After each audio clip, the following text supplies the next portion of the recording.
Hey everyone, today I'm going to be telling you guys about maintenance tips for your car.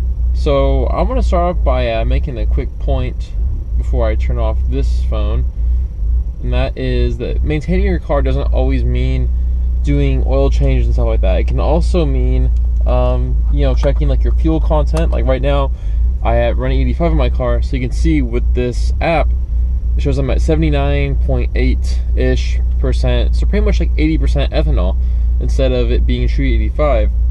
So I can adjust accordingly by running the correct map to make sure that my car is running optimally for best performance and for the most safety. Because if your car is not running an optimal map, then that could lead to issues. You always want your car to be running properly. So I just got my car back from the shop. It had a fuel leak, if you guys recall. It's been about a month of downtime, it feels like. So it's been a long time without having this car to drive. So tonight is my first night having it back and just want to take it out for a drive around town.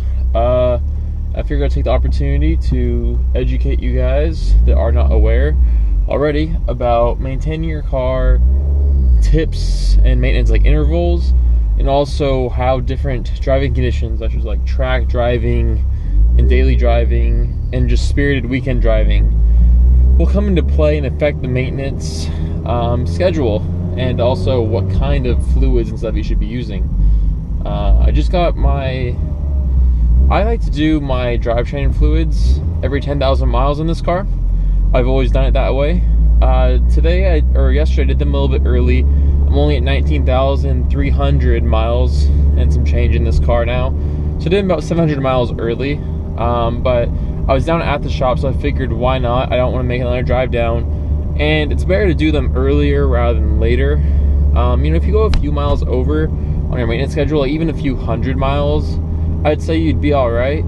But if you start going I'd say anything over like 300 miles. Like 300 miles is starting to kind of be pushing it for the maintenance intervals if you go over that.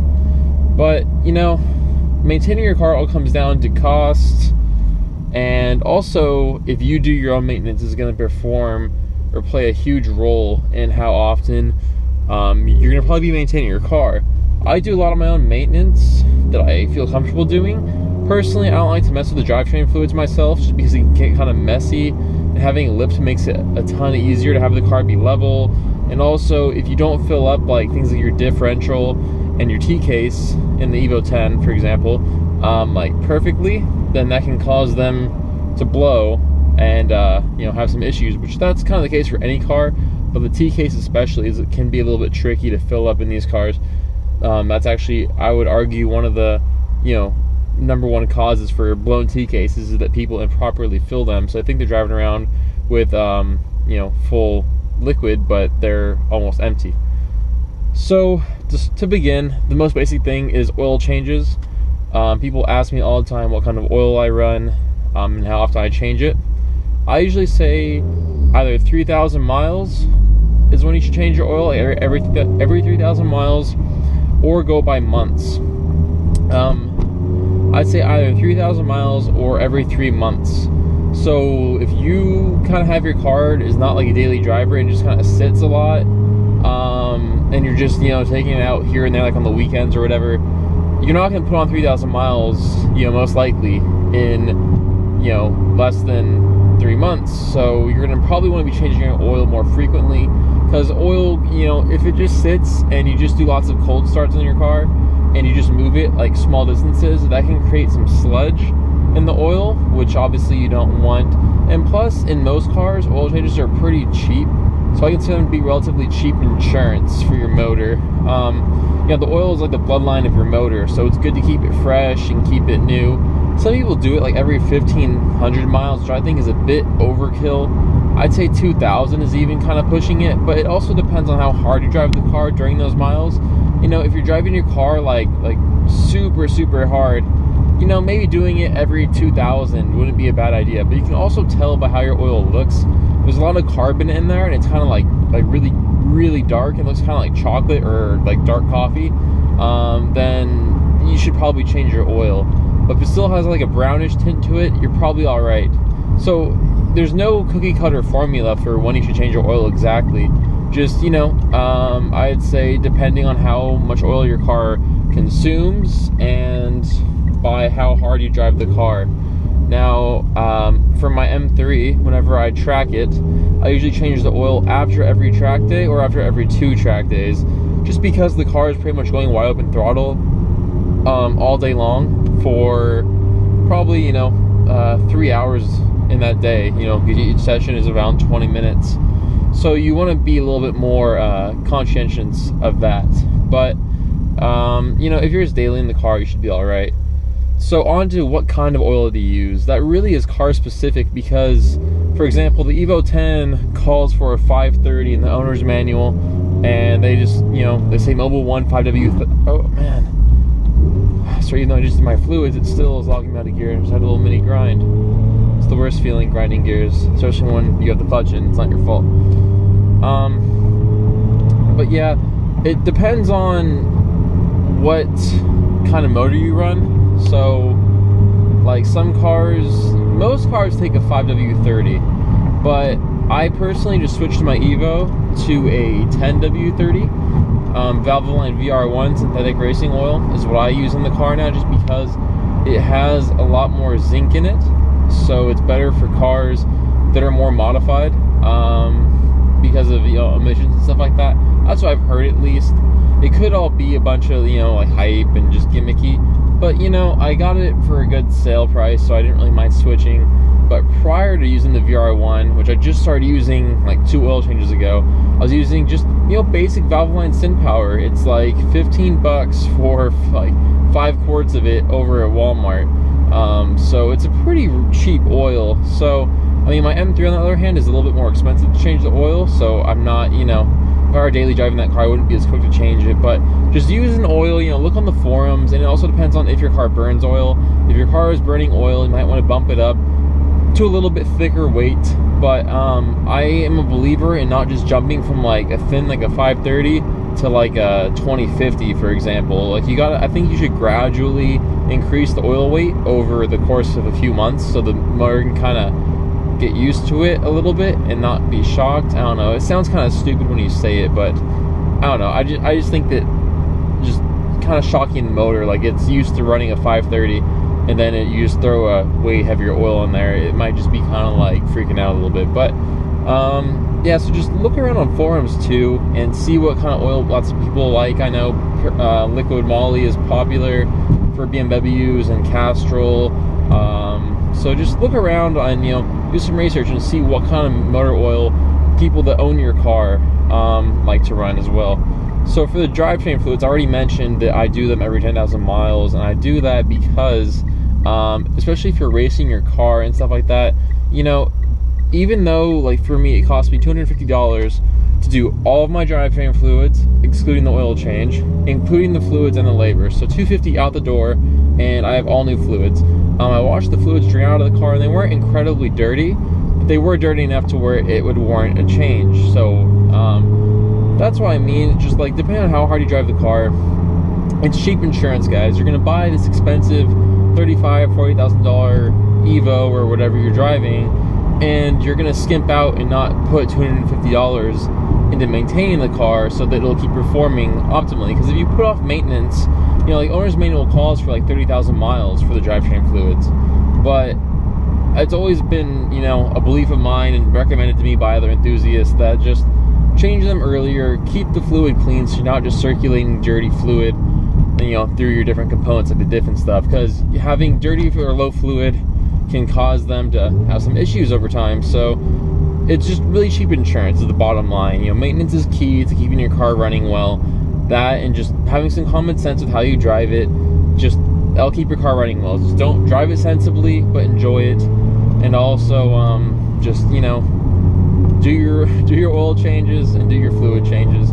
If you don't feel 100% confident in how to do your drivetrain fluids, just take it to a shop, guys, because that can turn into a mess really quickly. You can end up wasting fluid if you spill it or if you overfill or whatever.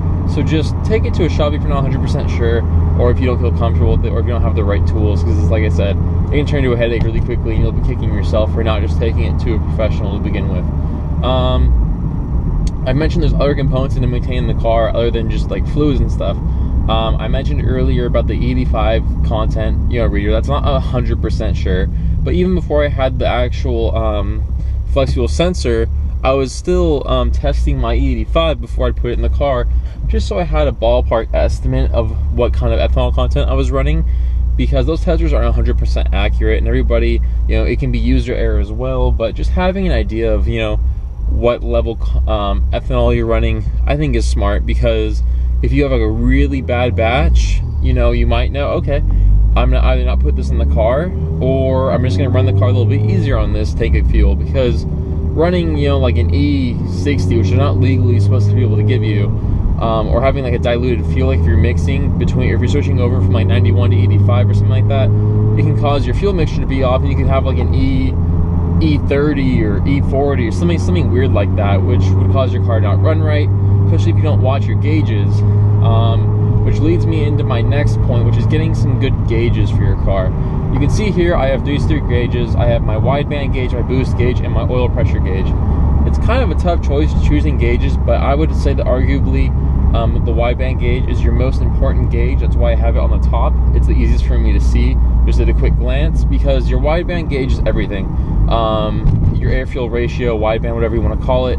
If you're doing a pull and you look over and your wideband is leaning out, or even running too rich, you need to let off the car. Something is wrong. You can have a vacuum leak. You can have something going on with the car. The tune cannot be correct. Something just would mean that it's not right, and you should let off to help save your motor, because running a too lean or too rich AFR is not good.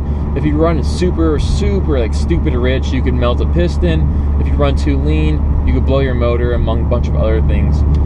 Having the boost gauge is important. I don't watch that one like ever. I just have it just because I needed a third spot. It looked good, and I watch it from time to time. And it's also, if I have a passenger, I'll say, hey, just watch this gauge for me, just so I can kind of have an idea to make sure the turbo is boosting what it's supposed to, and I'm hitting my target PSI. The oil pressure is my most favorite gauge, because being able to see where your oil pressure at, both at idle, cruising, and oil and throttle, is really important, because if you're low on oil, your oil pressure will drop, and then you'll know something's wrong. So we can kind of help save your motor before something happens. If I notice that my oil pressure is dropping rapidly and the oil light hasn't come on yet, I know, okay, something's wrong. Kill the, turn off the car and just diagnose the issue. But if you're only gonna get one gauge, I would say wideband is gonna be your most important, because these gauges are going to help you maintain the car in the sense that you're going to help keep the car running right by monitoring it. So, if you're doing pulls all the time, but you have no idea what's happening with the car besides it's going fast, the car it might feel great, but it might not be running correctly. And if it's not running correctly, that can lead to issues. So it's all about prevention. Preventative maintenance is the key to keeping your car to run long. Even my daily, the Forester, I do oil changes every 3,000 to 5,000 miles in that car, because I never drive it hard, and do drivetrain fluids every 20,000 to 30,000 in that car, just because I'm not racing that car. So it does differ from each car, but just staying on top of your fluids, checking your oil consistently, and just even just like taking a look at your engine bay every now and then, just looking it over, looking for leaks, and making sure everything is secure is probably a good idea. But in the meantime, I just got the tune sort of touched up in my car, so kind of here to see what a quick pull feels like. Okay, see right there, car's running too rich, so that means I need to either switch maps or figure something else out. So that is the perfect example of why you need to have a wideband gauge. I saw my AFR went to 10 something, knew something was up, so I let off. So that's about it, guys. I don't want to keep rambling on. I'm going to go diagnose my car now and figure out why I did that. I think I was on the wrong map. I just have reflashed my car. So I'm going to go ahead and do a little baby pull, see what happens. AFR should be in the mid 11s, maybe low 12s. They were in the low 10s before, so I switched maps to map 2. So we'll see what happens.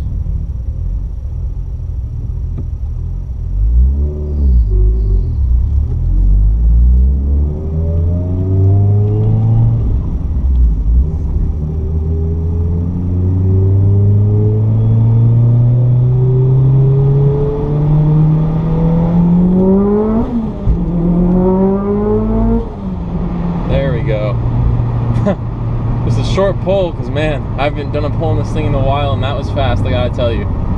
So, all fixed. Just want to let you guys know that, you know, it can be as simple as changing the map, but it brings me back to the importance of having a wideband gauge. So, that's the video, guys. Enjoy the rest of your night or day.